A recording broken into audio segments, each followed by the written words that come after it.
Michel Monvoisin, bonsoir. Bonsoir Caroline. Vous êtes le PDG d'Air Tahiti Nui, merci d'être là. Vous évoquez sur Tahiti Info une année de transition pour 2019 avec le passage d'Airbus à Boeing. On va y revenir dans un instant. Avant ça, un mot sur le bilan 2018. Comment avez-vous vécu l'arrivée de la concurrence ? Merci Caroline. Si vous permettez, je voudrais avant présenter mes voeux à tous les téléspectateurs de cette nouvelle année et à tous nos fidèles clients. On l'a vécu, je me suis plusieurs fois exprimé. L'année 2018 a été une année importante pour vous. Je pense que vous l'avez bien remarqué. D'abord, c'était l'année de nos 20 ans. Qui aurait parié qu'Air Tahiti Nui serait toujours là 20 ans après. C'est un bel âge. C'est l'année du nouveau siège social. C'est l'année surtout où c'est une fin de cycle, 2018 pour nous, puisque c'est l'aboutissement d'un projet qui a mobilisé tout le personnel et qui a été un beau chantier, qui a été le renouvellement de la flotte, où nous avons pu intégrer le premier avion de nouvelle génération. Et ce n'est pas terminé ? Et ce n'est pas terminé, puisque le deuxième arrive jeudi prochain. Alors, vous n'avez perdu aucune clientèle, malgré l'arrivée de French Bee et récemment de United Airlines ? Vous savez, quand on est c'est difficile de le dire comme ça, parce que quand on est le plus gros, on a le plus grosse part de marché, à un moment donné, le gâteau il est ce qu'il est, il faut le partager. Donc en général, on vient prendre chez le plus gros. Bien sûr qu'on a senti l'effet, mais ça pourrait d'ailleurs être surprenant. La ligne sur la route sur laquelle nous souffrons le plus, c'est la route du Japon, celle sur laquelle nous sommes tout seuls. Pourquoi est-ce que porte mal cette route ? Vous dites qu'il y a un problème d'hébergement, en fait tout simplement parce que la capacité en siège qui a été amenée par la concurrence a stimulé les marchés en provenance des points d'origine de ces compagnies, le marché France, le marché nord-américain, et ça sature. Qui prennent les chambres, et qu'aujourd'hui le japonais déjà traditionnellement réserve 3 mois avant, quand l'américain, l'européen réserve bien avant. Donc on a une difficulté, effectivement, difficulté à trouver de l'hébergement, difficulté sur les prix aussi. Les Japonais nous ont fait remarquer que les prix, nous sommes 35% plus chers qu'Hawaï. Donc en ce moment, il y a beaucoup de concertation avec les hôteliers, avec le réceptif, avec les agences de voyage, avec le gouvernement. Et nous sommes tous d'accord sur le fait qu'il faut sauver la route Asie, puisque c'est quand même le point d'entrée. Vous n'avez pas l'intention de la fermer, cette ligne. Il y a un vrai sujet sur la route Asie. La seule chose que nous sommes en train de dire, nous, Air Tahiti Nui, c'est qu'il faut travailler tous ensemble, parce que ce n'est pas ATN tout seul qui pourra soutenir la route Asie. Il faut que tout le monde y mette du sien. On est en train d'y travailler en ce moment. Donc quand on entend dire qu'ATN aurait annulé plusieurs vols cette année pour cause de faibles taux de remplissage, c'est de l'intox ? Je crois que les fake news, c'est ça. Les fake news sont un peu à la mode. Maintenant, vous savez, le travail on en a parlé plusieurs fois sur votre plateau, le travail de la gestion du programme et du redevenu management, c'est d'adapter le programme de vol en fonction de l'offre et de la demande, et donc de remplir au mieux les avions. C'est ce qu'ils font tous les jours. Il a pu arriver que certains vols aient été décalés, mais ça, c'est le quotidien dans toutes les compagnies aériennes du monde. Michel Monvoisin, on vous retrouve juste après l'hebdo. Un résumé de l'actualité écoulée avec entre autres la pollution au sac plastique aux Marquises ou encore le premier voyage de la nuit vers Pitcairn. Hebdo préparé par Eva Rapoto et Maner Pambrin.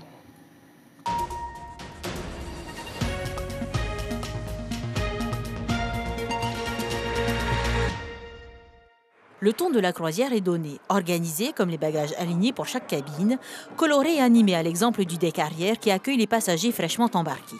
Sur l'itinéraire de la croisière, les îles Tuamotu, Gambier, Rapa, Reivava en passant par Pitcairn, une plaque commémorative et des pieds d'arbres à pain sont d'ailleurs destinés à la fameuse île des révoltés du Bounty.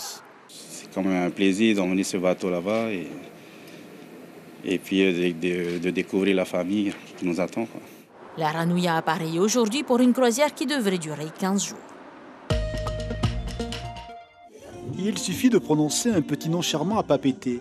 Des syllabes qui se répètent, presque une onomatopée, et vous aurez plus de likes qu'il n'en faut. Kikiriri, un lieu dont la seule idée de la fermeture a renoué les fils d'une mémoire jamais distendue. Ce matin, les musiciens de l'âge d'or s'étaient donné rendez-vous pour que les souvenirs ne soient pas tus. On a commencé à se faire connaître ici au Kikiriri. Voilà. Tu as chanté avec des noms internationaux ici, non ? Ah oui, avec Jimmy Cliff, Willie Kay. Kikiriri, une onomatopée au son léger. Aujourd'hui, avec sa fermeture fin janvier, une double syllabe comme un sanglot dans la voix de ceux qui l'ont chanté.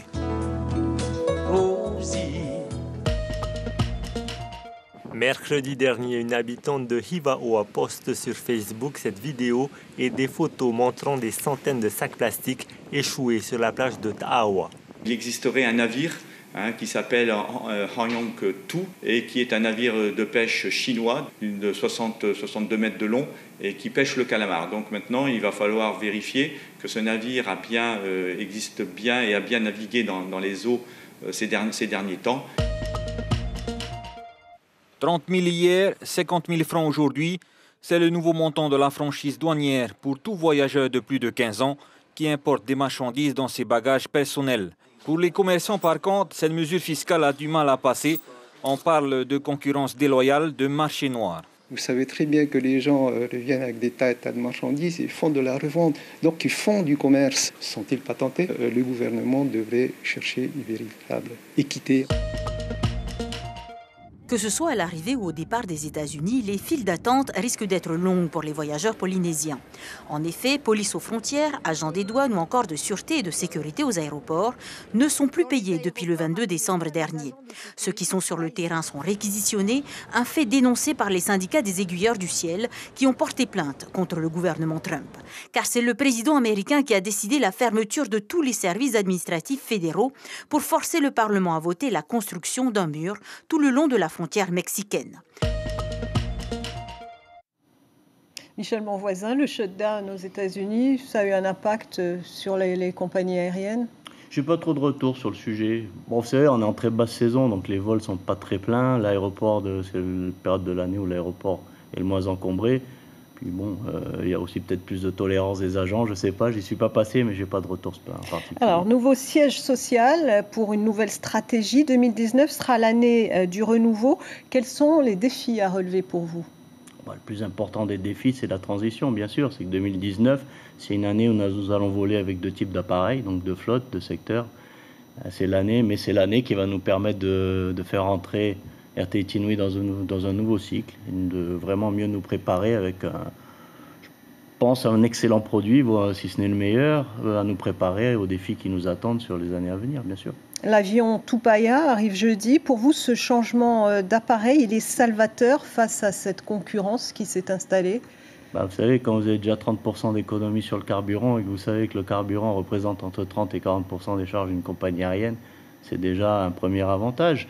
Puis c'est un avion d'une génération nouvelle, donc le confort, on a des premiers retours puisqu'il vole déjà entre Los Angeles et Auckland. Le premier appareil vole régulièrement, on a des retours très positifs des passagers puisque c'est un avion dans lequel il y a moins de fatigue de voyage.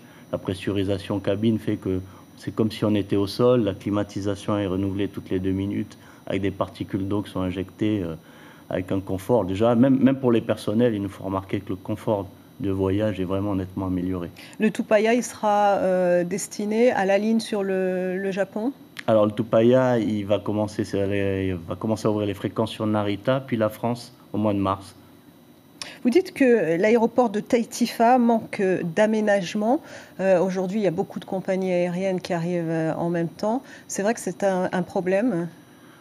Il y avait un programme d'investissement qui avait été lancé, donc il y a eu un coup d'arrêt effectivement avec cette décision du Conseil d'État de devoir renouveler la concession. Bon, nous, on est les principaux utilisateurs de l'aéroport. On remarque effectivement que l'afflux de nouveaux sièges, les investissements n'ont pas suivi. Et on se pose, ça risque à terme de devenir un vrai problème. En ce moment, je vous l'ai dit, on est en basse saison, mais quand la haute saison va arriver, il semblerait que United Airlines arrive aussi le samedi soir. On est déjà 3, on sera 4 le samedi soir. Oui, on commence à s'inquiéter effectivement des conséquences. L'aéroport aurait besoin d'être modernisé et d'agrandi, c'est pas un secret. L'arrivée de United Airlines, c'est un problème pour vous ou plus pour French Bee? Vous savez, c'est un problème, c'est de la concurrence en plus pour tout le monde. On le voit, il n'y a pas un client French Bee, un client United, un client ATN, un client Air France. Un client, c'est un client, il regarde son intérêt, il regarde le rapport qualité-prix. Et souvent, celui qui cherche le prix, il va vers le prix. Et en ce moment, on voit effectivement qu'il y a une surenchère sur les prix. Et United concurrence aussi bien French Bee que ATN ou que Air France. En tout cas, vous avez misé sur l'identité polynésienne. C'est ce qui fait le succès d'ATN. Aujourd'hui, plus que jamais, c'est votre marque de fabrique. Tout à fait. Nous sommes un peu dans la droite ligne d'une stratégie qui a démarré il y a quelques années maintenant. De la même façon au Tahiti Tourisme, avec le mana, le contact avec la population, l'identité polynésienne. On a misé dessus. Pour le moment, ça nous réussit bien puisqu'on gagne des prix. On a gagné la plus belle livrée de 2018. On a gagné la meilleure compagnie du Pacifique Sud. Donc les gens apprécient la qualité de nos personnels à bord. Ils ont de l'expérience maintenant et en plus de l'expérience, il y a cette chaleur polynésienne qui fait, je pense, la différence.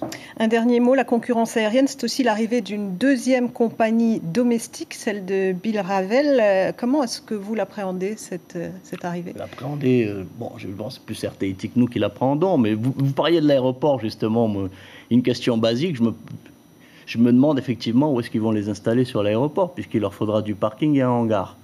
Dans l'état actuel des choses, ne serait-ce que ça, s'ils devaient démarrer. Ensuite, c'est un sujet de concurrence domestique. Nous, la concurrence, on sait ce que c'est. Merci beaucoup, Michel Monvoisin, d'avoir répondu à nos questions. L'information en continu sur Polynésie la première, Internet et réseaux sociaux.